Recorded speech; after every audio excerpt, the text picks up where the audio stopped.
Olá, irmãos e irmãs em Cristo. Venho aqui hoje gravar para vocês mais um vídeo do meu canal revelando as profecias da Bíblia. E no vídeo de hoje é a série Explicando a Profecia. O tema número 2, Linha do Tempo. Vou falar sobre a criação, o pecado até a volta de Jesus. Os quase 6.000 anos da volta do Criador. Mas antes de eu falar sobre esse assunto, eu preciso da ajuda de vocês para se inscreverem no meu canal Revelando as Profecias da Bíblia. Deixe seu like, ative os sininhos de notificações para receberem o meu vídeo. Compartilhe com o maior número de pessoas que vocês puderem o conteúdo do meu canal. Preciso da ajuda de vocês. Agora vamos orar para fortalecer cada vez mais a nossa fé. Querido Deus e Pai, muito obrigado por este dia do Senhor que começou hoje ao pôr do sol e que termina amanhã ao pôr do sol. 24 horas de adoração e louvor, o sábado do Senhor chegou, meu Deus. Por isso, meu Deus, fique comigo nesses minutos e segundos que o Senhor estará comigo. Faça-me de mim o seu servo, para apresentar essas verdades bíblicas da tua palavra, para todas as pessoas, nações e línguas.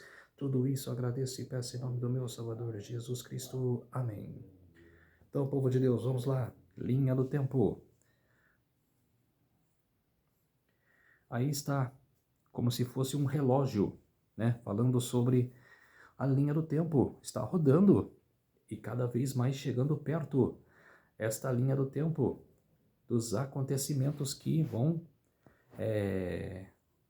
rolar, né? Esses acontecimentos que vão proceder às profecias bíblicas lá do Apocalipse. O tempo está passando e eu faço aquela pergunta, qual fiz semana passada? Quem criou o tempo? Quem você acha que criou o tempo? Quem criou o tempo foi Jesus Cristo junto com seu Pai, Deus, o Pai e o Filho, que criaram o mundo. Criaram todas as coisas que existem hoje no mundo, os mares, tudo. Os céus, o céu, a terra e os mares e tudo que nela há. Deus e o seu Filho Jesus Cristo. Aí está o mundo maravilhoso, os céus brilhando e a natureza se expandindo pela terra. É o que Deus sempre sonhou para nós. Está aí, ó. Um mundo florido, um mundo que poderia estar em paz, mas com o pecado entrou a maldade. E disse, Gênesis capítulo 1, verso 14, disse também Deus, haja luzeiros no firmamento dos céus, para fazerem separação entre o dia e a noite, e sejam eles sinais para estações, para os dias e anos. Quer dizer, Deus estabeleceu todas as coisas certinho, no plano dele, mas o pecado lá no céu já desencadeou tudo e o pecado entrou no mundo. Em 2 Pedro, capítulo 3, verso 8, mas vós, amados, não ignoreis uma coisa, que um dia para o Senhor é como 1000 anos, e 1000 anos como um dia. Quer dizer, para o Senhor não há limite. Um dia para o Senhor é como 1000 anos, e 1000 anos como um dia. E ele faz um lembrete para todos, em Isaías capítulo 46, versos 9 e 10. Lembrai-vos das coisas passadas, da antiguidade, que eu sou Deus e não há outro. Eu sou Deus e não há outro semelhante a mim, que desde o princípio anuncio o que há de acontecer e desde a antiguidade as coisas que ainda não sucederam. Quer dizer, que ele faz um lembrete, ele fala das profecias que ele mesmo antecipou para nós, né, qual em Amós capítulo 3, verso 7, que ele não fará coisa alguma sem lembrar, né, sem mostrar para os profetas e para todos os filhos dele, né, que estudam a profecia, né, que a profecia tem que ser estudado. Ellen G. White mesmo fala que as profecias têm que ser estudadas. É um dever de todos estudar as profecias para se alientar e se atentar, diante delas, para se preparar para o dia final. Aí está o passado bíblico, falando dos 4.000 anos primeiros, né? Desde Gênesis, né? Desde lá do pecado de Adão e Eva, aí passou para a Torre de Babel, primeiro para Noé, né? Depois de Adão e Eva, Noé, de Noé para a Torre de Babel, da Torre de Babel para a Abraão, Abraão passou para Isaac, seu filho, Isaac formou a sua família, daí passou para Jacó, o seu filho Jacó, Jacó teve os seus filhos, os 12 filhos de Jacó. Aí teve até o tempo, né, que José foi governador, até o tempo de Moisés. Aí de Moisés, o tempo de Moisés passou para Josué, que conquistou a terra prometida. De Josué foi para a época dos juízes. Dos juízes aconteceu até o tempo do profeta Samuel, que foi o último juiz de Israel. E de Samuel começou a era dos reis. Saul, Davi e todos os reis que tiveram em Israel, até o último rei, que foi o rei Joaquim, que morreu com a invasão babilônica. Depois aconteceu o tempo dos reis ímpios, que começou com Babilônia, depois Medo-Pérsia, Grécia e Roma, desencadeou até a primeira vinda de Jesus. 4.000 anos se passaram.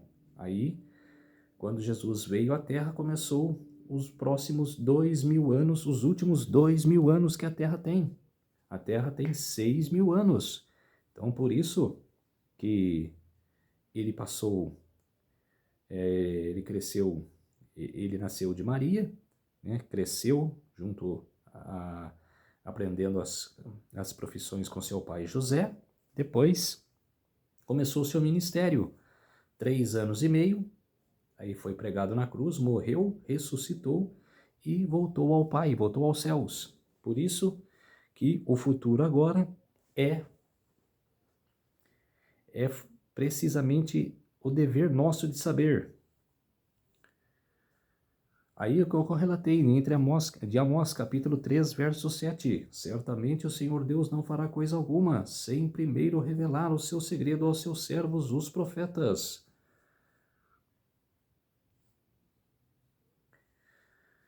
Aí Mateus capítulo 24, versos 37 a 39, ele faz uma comparação, e é a mesma coisa que aconteceu nos dias de Noé.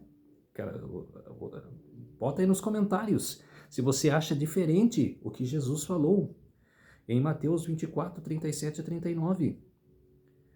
Estamos vivendo a mesma coisa, como foi nos tempos de Noé.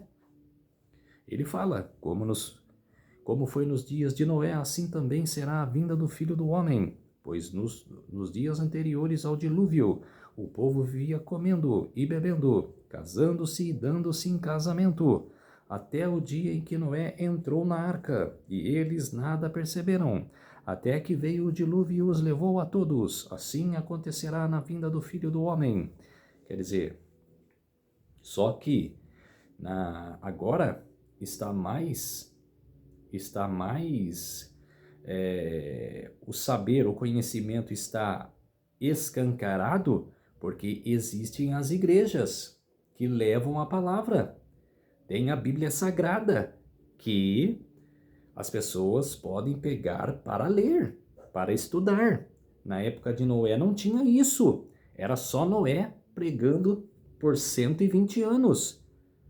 Não tinha aquele conhecimento geral, mas mesmo assim, nos 120 anos, apenas 8 pessoas entraram na arca. Fora os animais, né, de cada espécie entraram, mas de pessoas físicas, 8 pessoas entraram na arca, que foi ele, sua mulher, seus 3 filhos e as suas três noras, a mulher de seus filhos. 8 pessoas apenas, na multidão que tinha naquela época. Mas igual eu falei, naquela época não tinha o conhecimento que nós temos hoje. Você vê várias pessoas pregando, eu mesmo pregando para vocês. Outras pessoas pregando também para vocês. Vocês vê outras pessoas pregando. Bíblia Sagrada, à vontade para o público. O conhecimento se expandiu de uma forma que hoje não tem desculpa. Era para você falar, eu não sabia, eu não me atentei, eu esqueci. Não existe isso.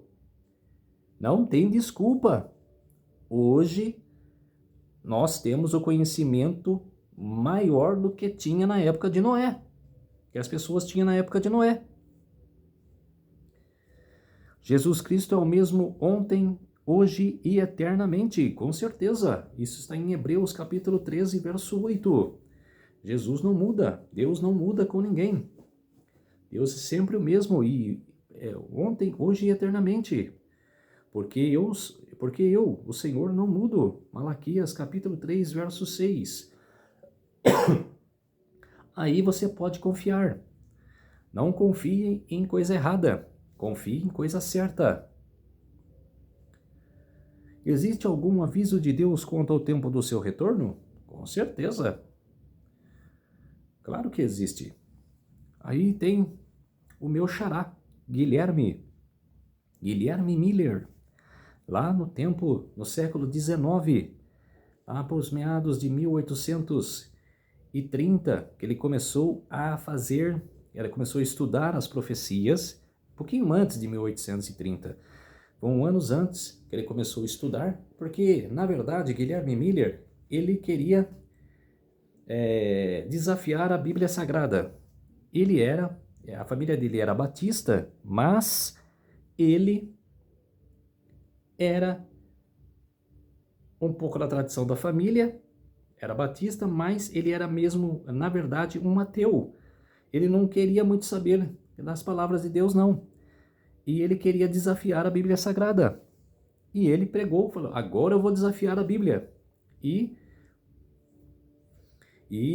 começou de Gênesis ao Apocalipse a estudar, a ver se ele estava com a razão.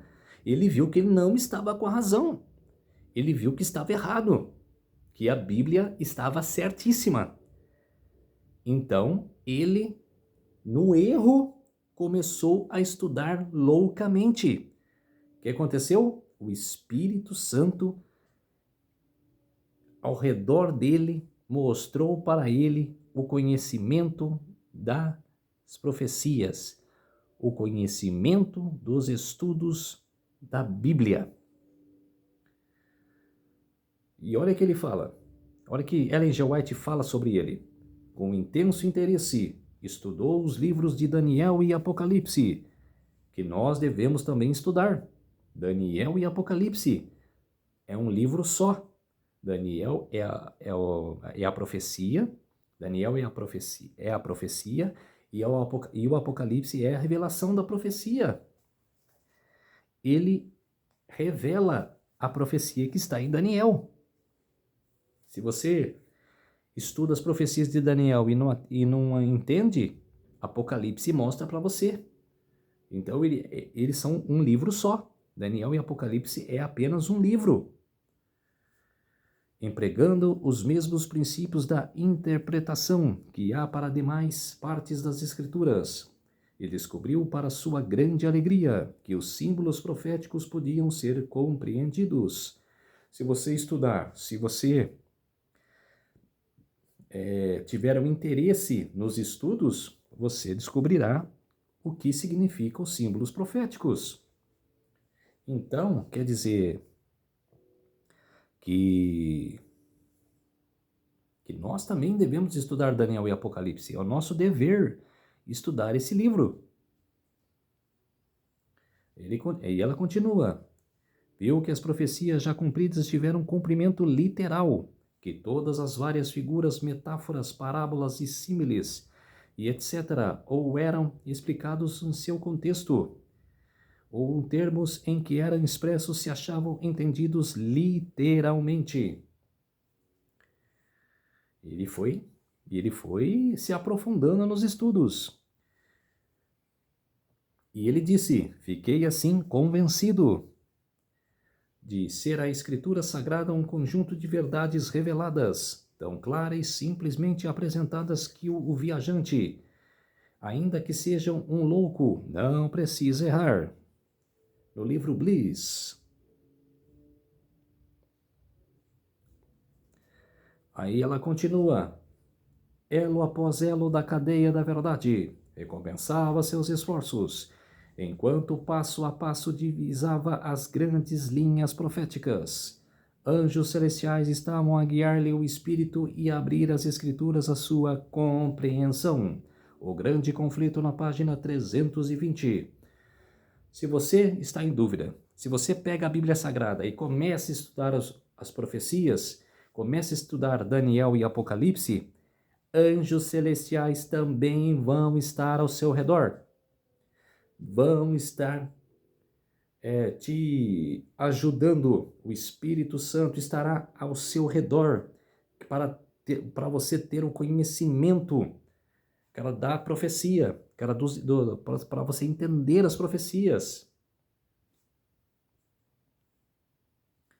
Aí continua. Outra espécie de prova que vividamente me impressionava o espírito, diz ele, era a cronologia das Escrituras.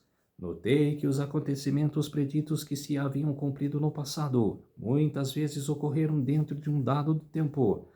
Com certeza, tudo é no dado tempo. Quer dizer, tudo é no devido do tempo. É como se diz, nada é desencadeado na bagunça. É tudo certinho, no tempo certo. Olha para você ver as profecias das 2.300 tardes e manhãs, que ele mesmo compreendeu em Daniel 8,14.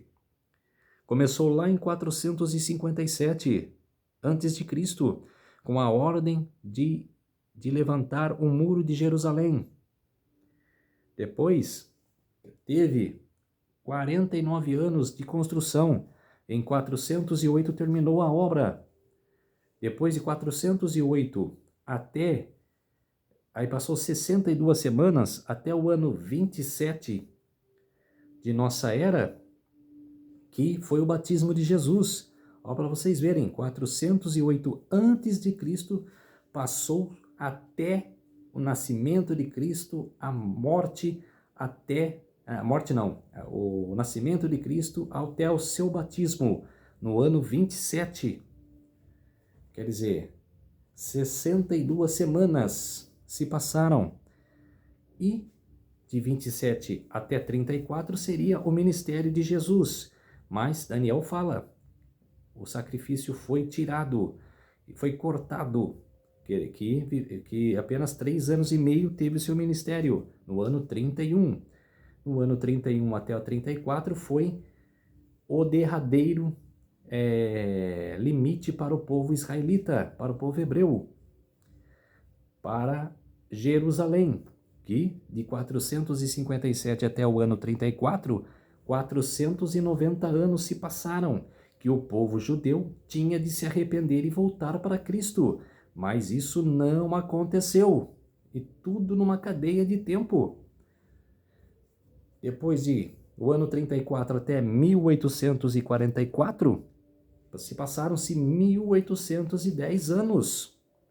Então, quer dizer, a profecia é tudo certo, não tem o que tirar, não tem o que falar assim, aquele lá está fora de ano, está fora do contexto. Não, é tudo certinho. Aí ele continua falando das profecias, os 120 anos do dilúvio, Gênesis capítulo 6, verso 3. Os 7 dias que deviam preceder com 40 dias de chuva predita, Gênesis capítulo 7, verso 4. os 400 anos da permanência temporária da semente de Abraão, em Gênesis capítulo 15, verso 13, que falou no sonho, Deus falou em sonho a Abraão que o seu povo iria viver numa terra estranha, ia ser escravizada por 400 anos. E os 3 dias do sonho do copeiro Mor e do padeiro Mor, em Gênesis capítulo 40, versos 12 a 20, que os sonhos lá que José interpretou para eles.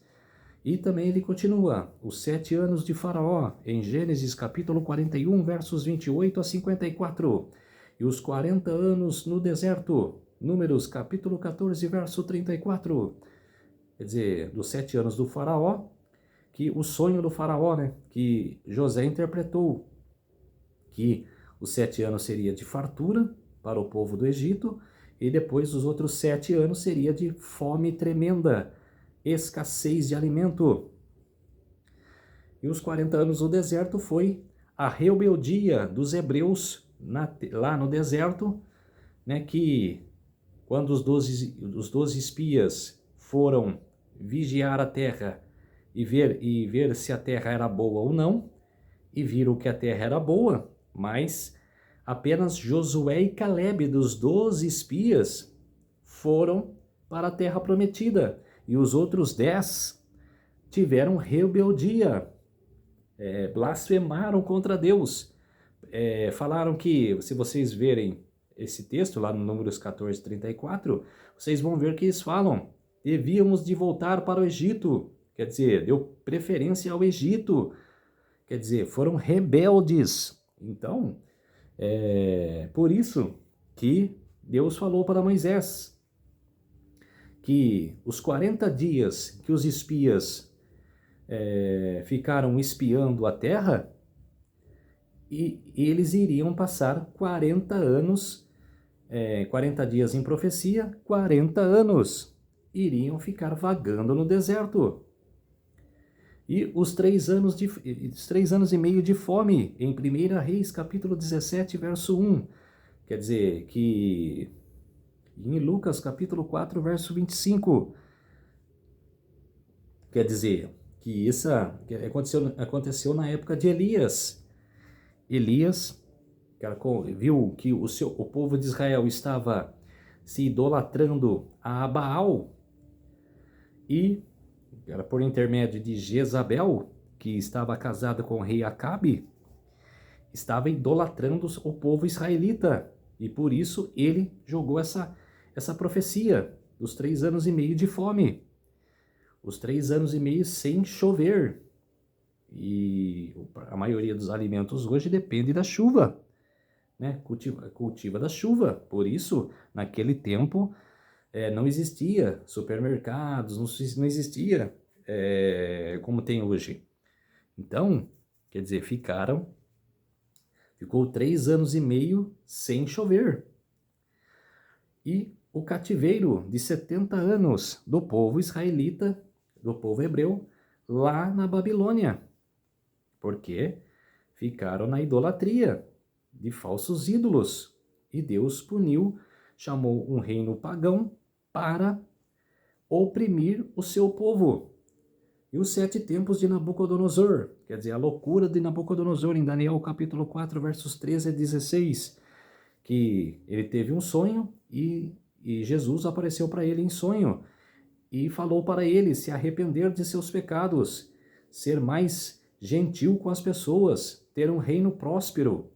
Mas ele, numa noite, na sua sacada do seu quarto, olhou para a cidade e falou: eis aqui a Babilônia que eu edifiquei com minhas mãos, para a minha glória.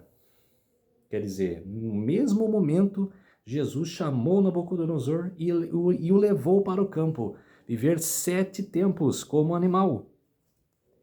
Por isso que, se você conquista uma coisa na vida, não se glorie, dar glórias a Deus.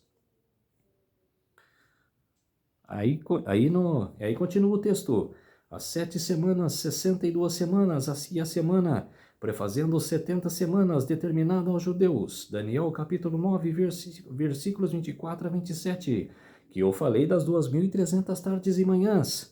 São os tempos que limitaram a acontecimentos que antes eram apenas assuntos de profecia, cumprindo-se de acordo com as predições. O grande conflito na página 323. Aí a linha do tempo do planeta Terra, o início e o fim. Aí começa com a criação, 0, o ano mundi. Aí está Adão e Eva. Em Gênesis capítulo 3, verso 15. Porém, inimizade entre você e a mulher, entre a sua descendência e a descendente dela.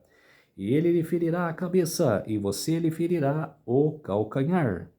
Quer dizer, que isso foi o pecado. Que Jesus pôs uma ordem ali para Satanás. Aí no livro Plano da Redenção, no capítulo 4, no Patriarcas e Profetas, no livro Patriarcas e Profetas, né? Que era aqui, o capítulo era Plano da Redenção. E Ellen G. White fala: a queda do homem encheu o céu todo de tristeza. O mundo que Deus fizera estava manchado pela maldição do pecado e habitado por seres condenados à miséria e morte.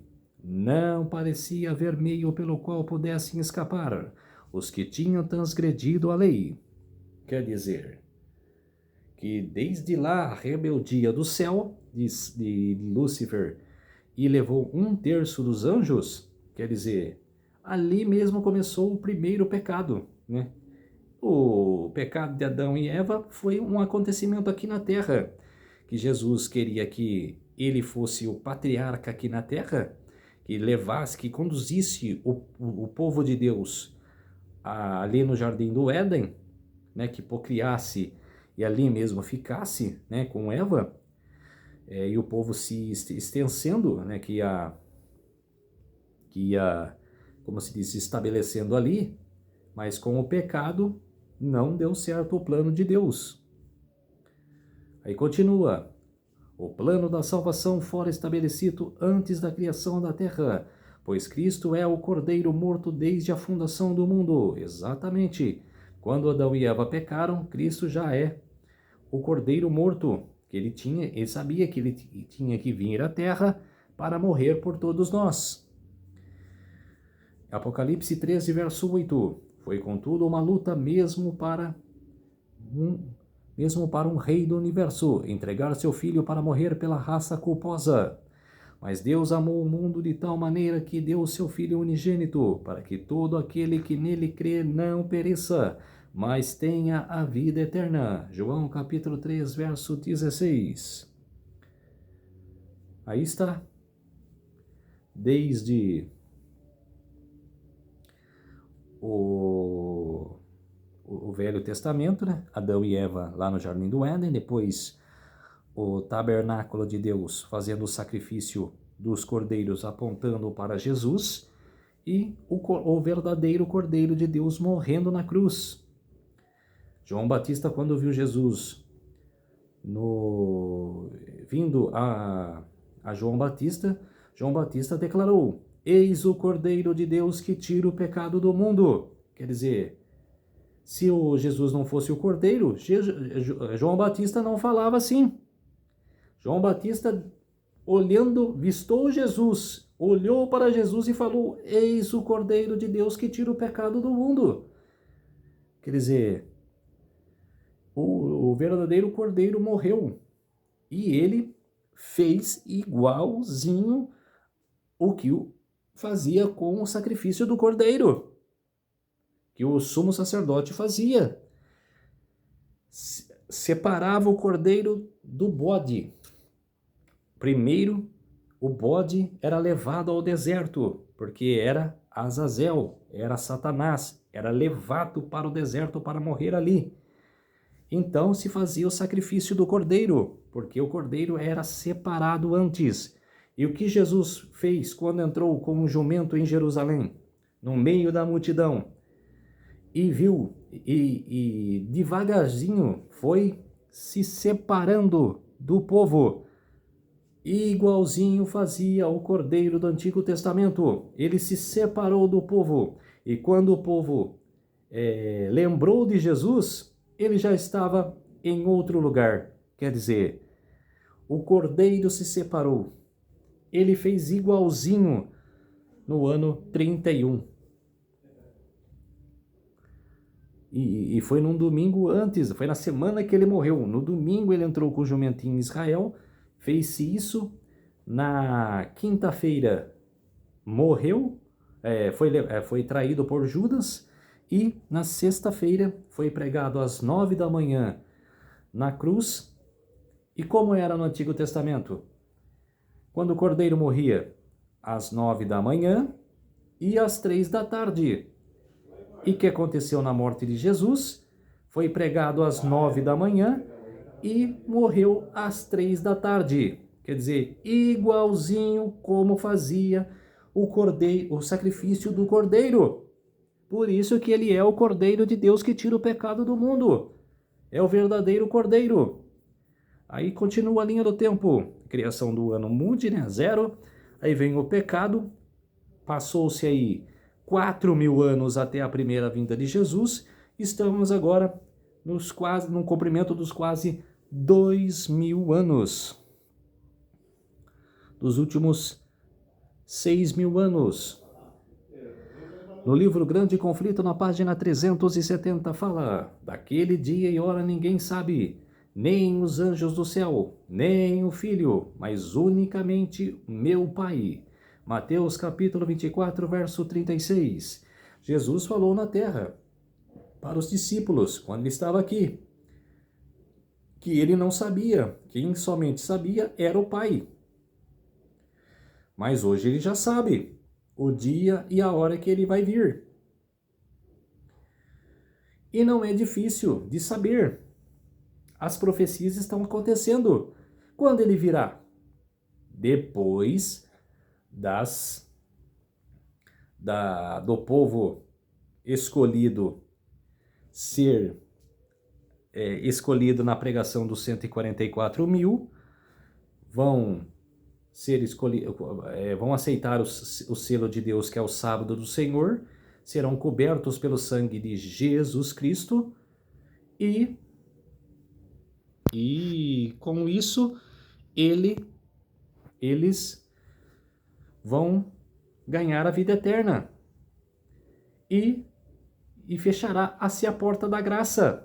Jesus, em seu santuário, vai erguer as mãos para o céu, vai jogar o último incensário na terra, último grande incensário, e vai falar: está feito.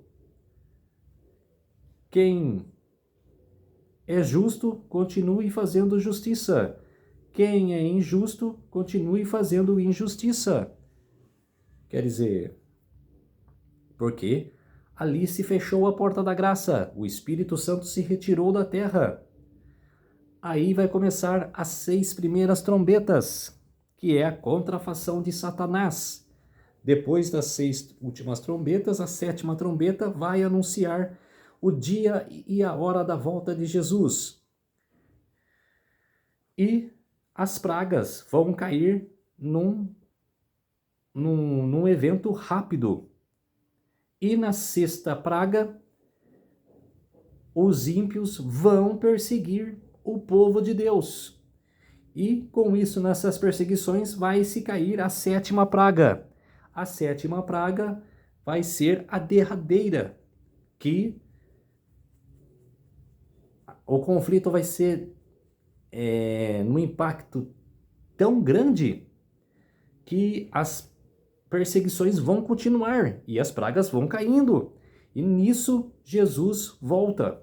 Quer dizer, quando chegar o decreto dominical, você já vai fazendo a contagem. 1.260 dias. Depois vai chegar os 1.290 dias, que são a ressurreição especial. Depois dos 1.290 dias, Felizes aqueles que chegam a 1335 dias, que são o anúncio da sétima trombeta, que é o dia, a hora da volta de Jesus. Depois dos 1335 dias, os acontecimentos serão rapidíssimos, até a volta de Jesus. Aí continua o texto: conquanto ninguém saiba o dia e a hora de sua vinda, somos instruídos quanto à sua proximidade, e isto não é exigido saber. Demais é nos ensinado que se entender a advertência, ou recusar saber a proximidade do advento do Salvador, se nos é tão fatal, como foi aos que viveram nos dias de Noé, e não saber quando viria o dilúvio. Quer dizer, exatamente. Por isso que eu falei, temos que estudar, temos que se alentar às profecias, para saber quão próximos nós estamos. No livro Desejado de Todas as Nações, na página 28, fala, é também de Ellen G. White: mas como as estrelas do vasto círculo de sua indicada órbita, os desígnios de Deus não conhecem adiantamento nem tardança. Mediante símbolos da grande escuridão do forno fumegante, Deus revelará a Abraão a servidão de Israel no Egito, e declarará que o tempo de sua peregrinação seria de 400 anos. Sairão depois com grandes riquezas. Exatamente, foi a promessa de Deus nessa vasta opressão do povo israelita. Depois da opressão vem a abundância. Aí continua: mas como as estrelas no vasto círculo de sua indica... Esse aqui é o mesmo, né? É o mesmo. Aí continua o texto, que lá o texto é igual. Sairão depois com grandes riquezas. Contra esta palavra, todo o poder do orgulho e império de Faraó batalhou em vão. Naquele mesmo dia, indicando na promessa divina, todos os exércitos do Senhor saíram da terra do Egito. Assim, nos divinos conselhos fora determinada a hora da vinda de Cristo. Quando o grande relógio do tempo indicou aquela hora, Jesus nasceu em Belém. Com certeza, começou-se a contagem regressiva. No livro Mensagens Escolhidas, volume 1, página 406, devemos compreender o tempo em que vivemos. Não compreendemos nem pela metade, não aprendemos pela metade. Meu coração teme dentro de mim, quando penso qual o inimigo que temos a defrontar e quão pobremente nos acharmos preparados para derrotá-lo. Aí continua: devemos compreender o tempo em que vivemos. Não o compreendemos nem pela metade. Não aprendemos pela metade. Meu coração treme dentro de mim quando penso qual o inimigo que temos a defrontar e quão pobremente nos achamos preparados para defrontá-lo. As provas dos filhos de Israel, sua atitude justamente antes da vinda de Cristo, fora-me apresentadas repetidamente para ilustrar a posição do povo de Deus em sua experiência antes da segunda vinda de Cristo. Como o inimigo procurou toda ocasião para assumir o controle da mente dos judeus, e hoje procura ele cegar a mente dos servos de Deus, a fim de que não sejam capazes de discernir a preciosa verdade.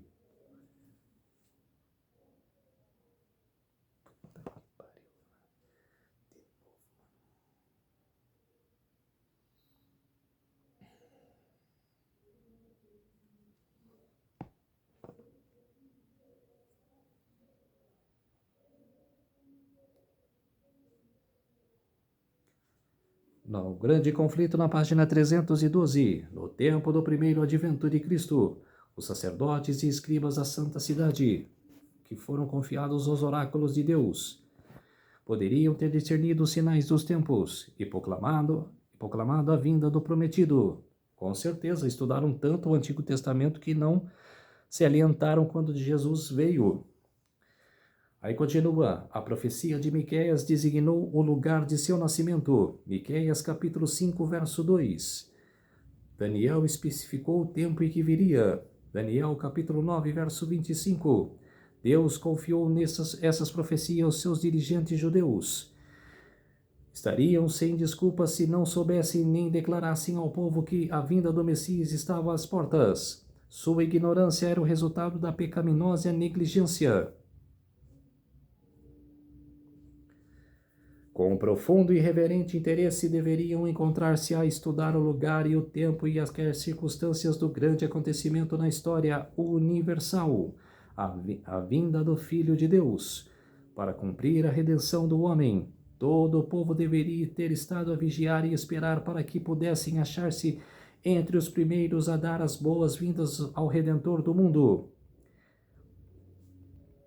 Quem se alentou apenas foi a mulher que estava sempre, a viúva, né, que estava na porta do templo, e o sacerdote, né, que já era senhor, já esse sacerdote, já estava no tempo já que não aguentaria e que iria morrer, mas antes de ele morrer, ele pegou nos braços o Salvador, e falou que ele iria ser não compreendido pelo povo. E ele se alentou que era Jesus.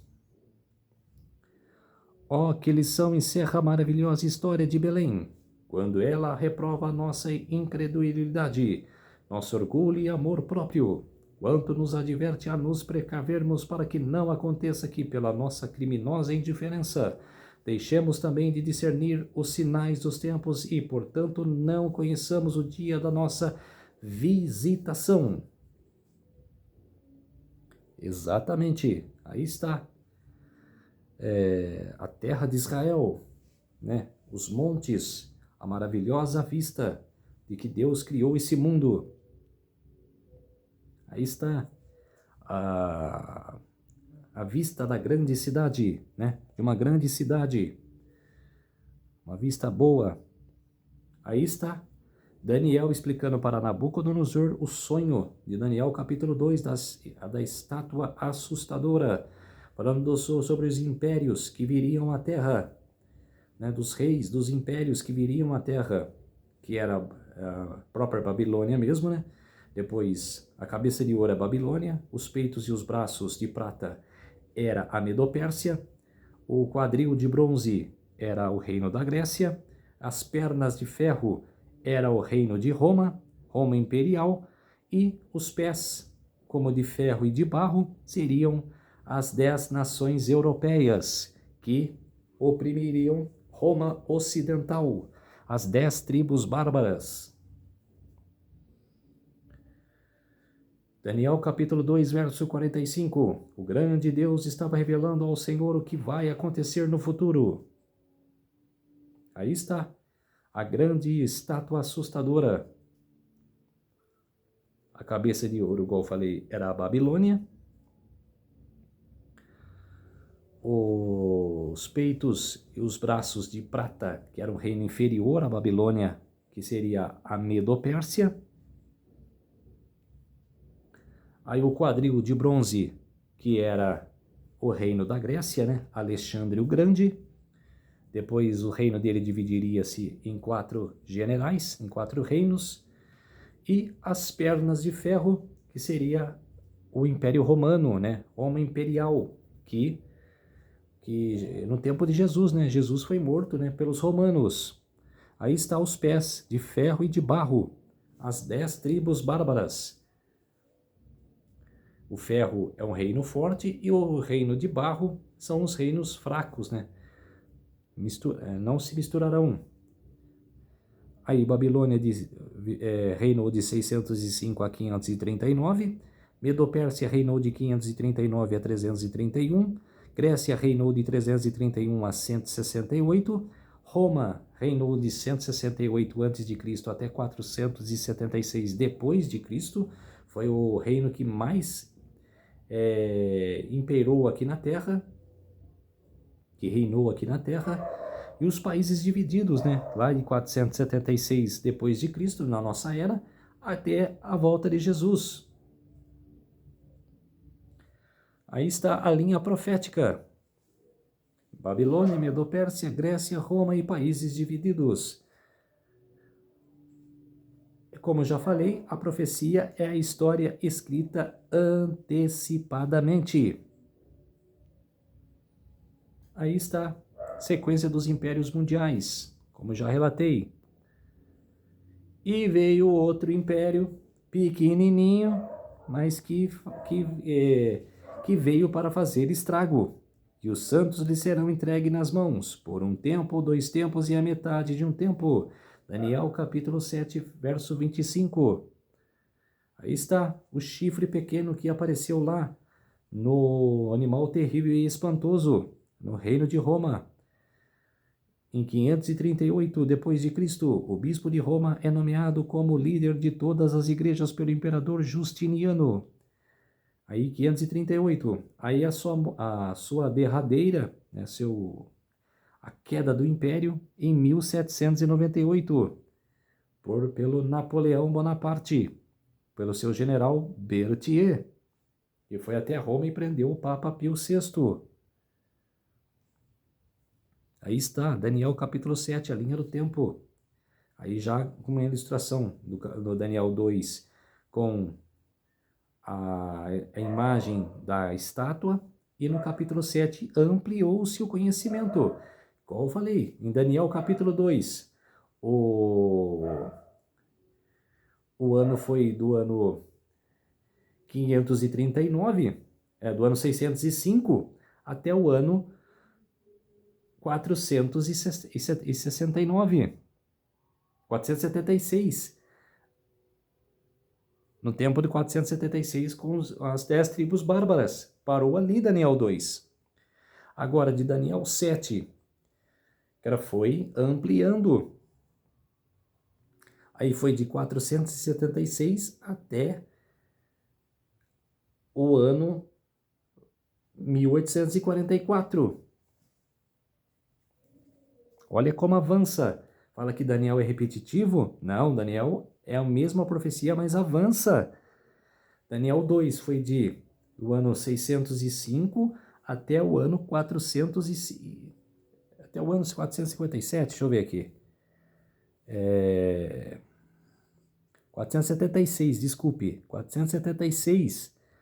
Eu falei, né, 476. Depois de Cristo. Aí levou-se até o ano... falei que tinha levado até 1844. Não, que era minto. Levou até o ano de 476 até 538, que foi do chifre pequeno. Aí de 538 se levou-se até 1798, com a prisão do Papa Pio VI. Na verdade, 476 foi até 1798, que foi a queda do Papa. Profecia cumprida. E estamos vivendo pouco tempo antes da volta de Jesus. Lembrando agora então, Daniel 2 foi do ano 605 até o ano 476. O ano 605 a.C. até o ano 476 depois de Cristo. Depois Daniel 7, de 476, levou-se até o ano 1798, que era o tempo do fim. Aí vem a profecia das 2.300 tardes e manhãs. Ele me disse, até 2.300 tardes e manhãs, e o santuário será purificado. Quer dizer, aí Daniel, ele ampliou o tempo. Aí foi do ano 457 até o ano 1844. Quer dizer, um pouco mais avançou, que era do 1798 até 1844. Ali foi o fim de Daniel, capítulo 9. De 8 a 9, né, que foi continuação da profecia. Então, quer dizer, ele não fica parado no tempo, ele avança, ele repete a profecia, mas ele avança. Aí começou a profecia das 2.300 tardes e manhãs. Aí está, De 457, a reconstrução dos muros de Jerusalém. Aí os muros ficaram prontos em 408. Passaram-se 7 semanas, que significa 49 anos. Aí o anjo falou para Daniel, 70 semanas estão determinadas sobre o teu povo. Aí se passaram de 7 semanas, passaram 62 semanas, que chegou até o ano 27 no batismo de Jesus. Aí do ano 27 até o ano 34 seria o ministério de Jesus. Ele firmar aliança com todos por 7 dias, por 7 dias, né? Por 7 semanas. 7 semanas não, 7 dias mesmo. Mas na metade dessa semana cessará o sacrifício. E Jesus morreu no ano 31. E a morte de Estevão, o apedrejamento de Estevão no ano 34, acabou ali os primeiros 490 anos do povo hebreu, do povo israelita, de conseguir a salvação direta, de ser um povo escolhido. Aí se passaram, do ano 34, se passaram-se 1810 anos até o ano 1844. Se completou ali no dia 22 de outubro de 1844, com desapontamento. E fala, em 1844 ou 1810 anos após o apedrejamento de Estevão, Jesus iniciou uma nova fase de sua obra, tanto na terra como no céu. Quer dizer, ele passou de sacerdote para sumo sacerdote no dia 22 de outubro de 1844. Começou também a igreja de Laodiceia. Nesse mesmo dia, começou a igreja de Laodiceia, até a volta de Jesus. E começou também o evento dos mortos, o juízo dos mortos, que estão esperando pela sua redenção. E quando vai começar o juízo dos vivos? Decreto dominical. Quando se encerrar o juízo de investigação e Cristo virá, e seu galardão estará com ele para dar a cada um segundo fora a sua obra. Grande conflito na página 485. Aí está. Então, Daniel 2, de 457. Aí está 457 até 1844, a profecia das 2.300 tardes e manhãs. E o reinado do Papa, 538 até 1798. Tudo cumprido.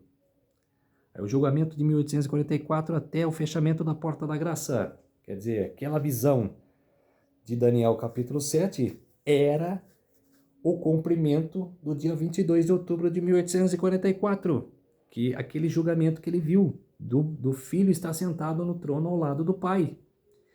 Rios manava de fogo, aquela que diz lá na profecia do capítulo 7, Daniel. Quer dizer, visão do dia 22 de outubro de 1844. E muitos anos depois, né? Porque aquele sonho foi de 500 e pouco antes de Cristo. Quer dizer, muito tempo depois. No livro Atos dos Apóstolos, na página 585 de Ellen G. White fala: na revelação a ele, João, foram desdobradas cenas após cena de empolgante interesse na experiência do povo de Deus, e a história da igreja foi desvendada até o fim dos séculos. Aí continua, os nomes das 7 igrejas são símbolos da igreja em diferentes períodos da era cristã.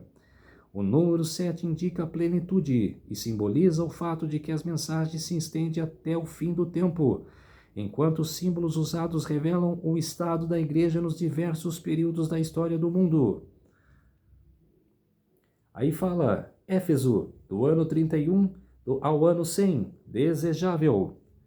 Esmirna, do ano 100 até o ano 313, mirra. Pérgamo, de 313 até 538, exaltação. Tiatira, de 538 até 1517, cheiro suave.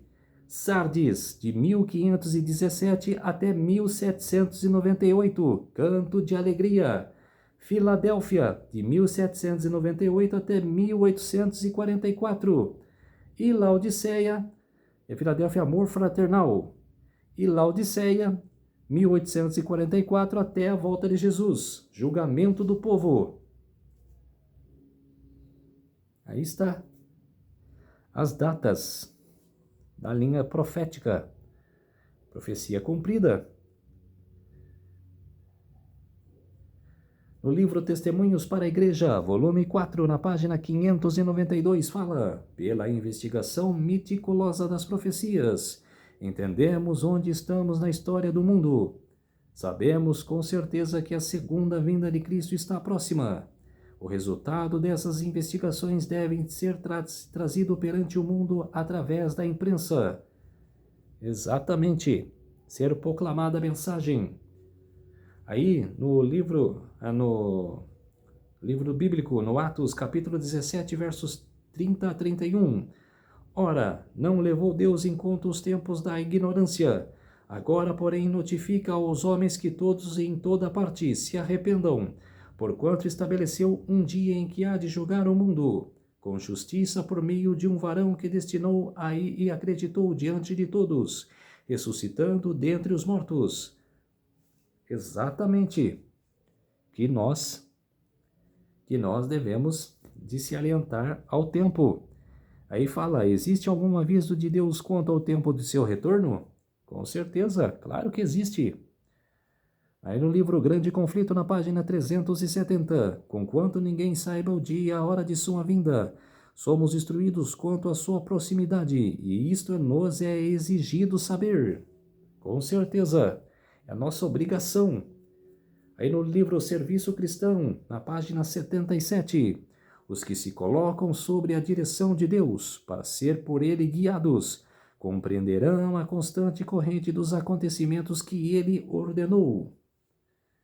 Com certeza, isso foi, povo de Deus. Esse foi o tema número 2, a linha do tempo. Foi um tema espetacular, foi um tema interessante. Por isso, eu preciso da ajuda de vocês para se inscreverem no meu canal Revelando as Profecias da Bíblia. Deixe seu like, ative os sininhos de notificações para receberem o meu vídeo. Compartilhe com o maior número de pessoas que vocês puderem o conteúdo do meu canal. Preciso da ajuda de vocês. Vamos orar para fortalecer cada vez mais a nossa fé. Querido Deus e Pai, muito obrigado por esses minutos e segundos que o Senhor esteve comigo.